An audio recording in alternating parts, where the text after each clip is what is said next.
Good day to you. It's that time of year, mid to late October, when the winds are swirling and the leaves are falling. All over Pennsylvania and all over lots of other states, the leaves from the trees are coming down. So it seems appropriate to me that we revisit the tree metaphor right now as an explanation for a media system. Because we've covered much of the tree looking at the underground first as cultural characteristics of a media system, how they have to be dug at to be unearthed and to be seen. And similarly, we have the roots of a tree that then penetrate the cultural characteristics that extract those elements of culture that then start to give the media system its basic form and shape, the roots undergirding the tree, providing that stability. And then the tree thrusts out of the ground into the trunk. And the trunk is the regulations of a media system. That's what sets up the framework within a particular country of what are going to be the basic rules under which media must operate. It's analogous to the trunk of a tree.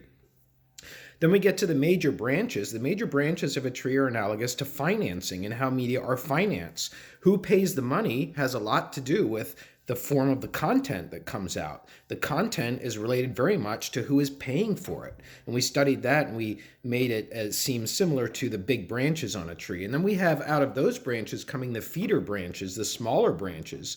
And those are analogous to the accessibility of a tree.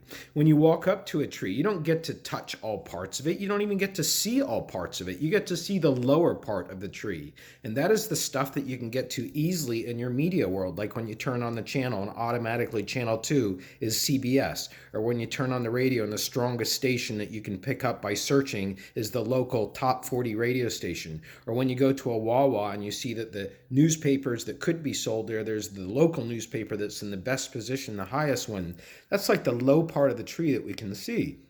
But other parts of the tree that we can't see are like whole cable channels and satellite channels that exist out there that we don't even know about. We don't even know that there's a satellite channel that's offered by this country or that is offering this content. For example, did you know that in Denmark, there's a TV show on public television where there is a male joined by another male who together act as judges, and a woman comes out and takes off a robe to expose her naked body, and then they review her. They review her like reviewing a car, the various parts of a car. She turns around, etc. It's very objectified. And that show is popular, but it's also extremely controversial at the same time. So, my dog sees something. All right, so those kinds of programs we don't know exist. It's a part of the tree. It's a part of the tree that we're not aware of. One moment.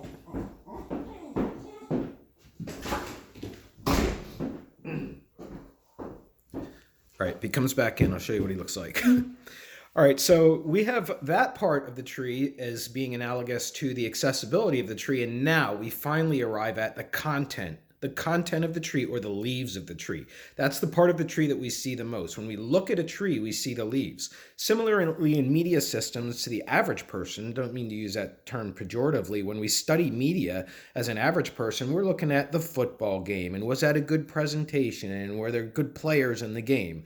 Or we watch a sitcom, we say, was that funny? Or we go into a web page and say, was that easy to use? Did I get to the links that I wanted to? Was it worthy of me going to that web page? When we play a video game, how long did it keep me playing? All of that is analyzing media at a very peripheral level. It's just in coming in contact with the content. Now today, and through next class, we are starting to delve into that content with the background of knowing what the tree and all those different parts of the tree and all those functions of those parts are all about. And so we're heading into discussing content now as educated college students, as students who have critical abilities now, and that's what this chapter is about. It's called Textual Analysis, but it's really about the content of media. It's really about studying media content or the leaves on a tree.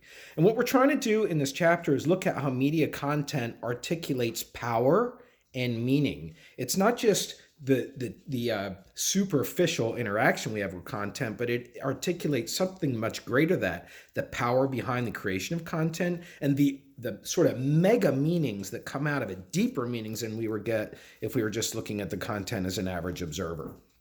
And so when we talk about content, we're talking about media texts. That's also a word that's used to describe the material that you're actually analyzing rather than like the organizational structure or rather than like the role of gender in an organization. We're looking at the actual content. And so when we look at text, we're also trying to figure out the context under which the text or the content has been created. And so the book then goes into a series of situations, sort of random, but the situations are all a particular kind of content that's created within a context that is mostly based in a particular country or a region of the world. So we're looking at media now. We're looking at examples of media in this chapter as examples of content, but we're able to analyze the deeper context because of the theoretical background that we have. So the first area of content it talks about is the whole idea of genre. And within genres, you have many different genres on television. I mentioned that some already today. You've got the sitcom, you've got the sci-fi show, sort of making comeback. You've got a horror show, which is similar to sci-fi, but it's also different. I say show, I should say horror programming. You've got sports programming. You've got reality television programming, you've got educational programming, sitcoms I mentioned, films on TV is another genre. You got all these genres, right? And certain genres are plugged in at certain times of the day to capture people, like sitcoms. You're not normally going to find in the morning unless they're reruns designed for people who are homesick, right? Or people who are older and now are at home and are not working anymore. It's a reason why older sitcoms are in the morning. It's the whole idea behind genres. One of those genres is the espionage genre.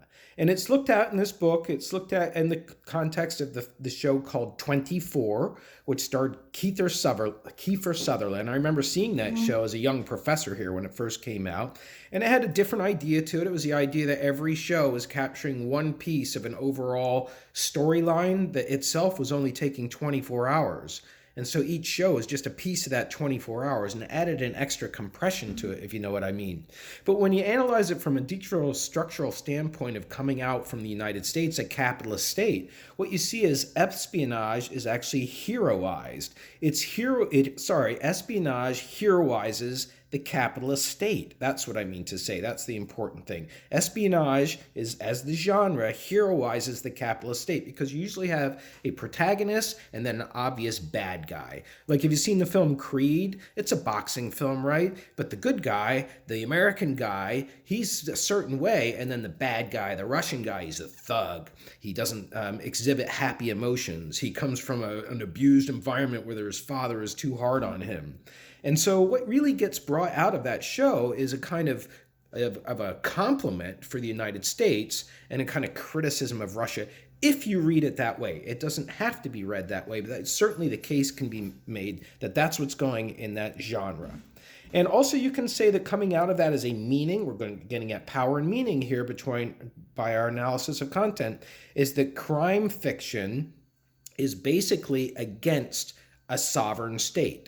A sovereign state is a state that is in charge of itself and it's recognized by the rest of the world as being a legitimate state, right? Unlike a Palestine, right, which hasn't been recognized across the United States, across the world. It should be, some people believe, but it's not. It's just an example of a non-sovereign state. So the messages that come out of this kind of espionage genre in film and television is that crime fiction, which is not real fiction, it's fake, is actually a crime against the sovereign state. And the sovereign state's job is to stop that crime, even if it has to hire bad heroes like Rambo to get in there and knock out the bad influence, as long as the state remains sovereign.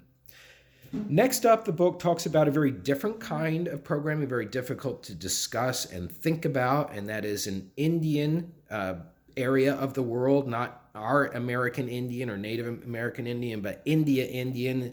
This is a film called India's Daughter. It comes out of Bollywood. Remember, Bollywood is a much bigger film producer overall than the United States. 1,000 films coming out of Bollywood every year. Their actors are more well known across the world because if you have to include Asia in that equation. Of course, our Tom Cruises of the world are very well known, but Bollywood is even bigger. And there's a film called India's Daughter, and it's about the rape of an Indian girl in a truck.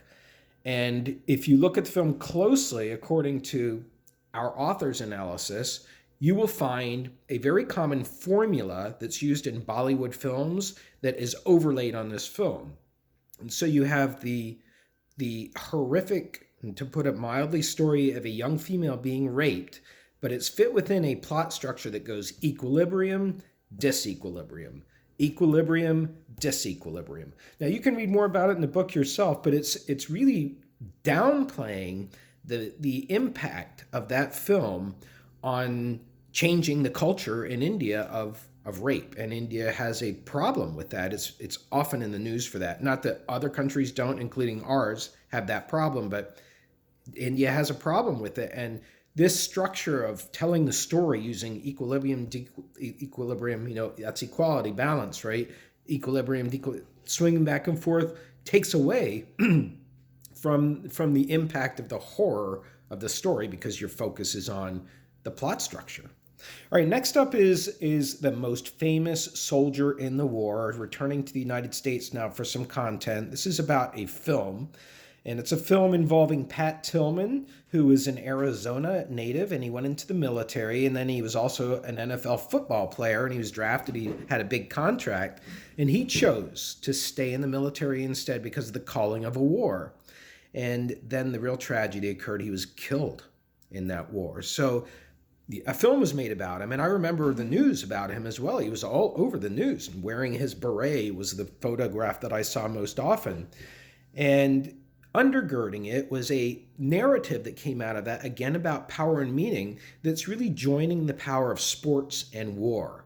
And this section of the chapter was particularly interesting to me because the material's familiar to me, and I think to you too. It talks about a lot of our U.S. presidents, and particularly their affinity for sports metaphors and using sports to advance their causes. Like presidents, as long as I can remember, use golf as a way to advance their political arguments. Ronald Reagan, a president before your time, he was known as the Big Gipper, which is because he played a football coach in his Hollywood career. And he wasn't a football player, but he played one. And he would use sayings that were said by "win one for the Gipper" is, famous Hollywood saying that came out of that. There's just a whole history there how sports have been used to promote, to advance, and to coordinate U.S. wars, actually, and in the context of the presidential relationship with sports. Next up is an area of content that is related to the previous area of India's daughter, but in a different way. It's feminist nudity. It's feminist nudity, and this time it's about female sexuality and nudity, but in a different way. It talks about several stars who were also politicians in Latin America. Karina Bolanos is more close to the Spanish pronunciation. In Costa Rica, she became a politician. She was married, and in her breakup with her marriage or separation, she had a romance with somebody, and she made a sexy video for him and sent it to him, and then he used it to blackmail her, and then it got released to the public, and then a conservative government was in power, and they forced her to resign. And this chapter raises the whole imbalance between males and females in terms of female nudity and sexuality being demonized, being immoralized, being ostracizing the woman, making her feel dirty. You get the picture. And males, different story. It's bragging rights, it's prowess, it's virility.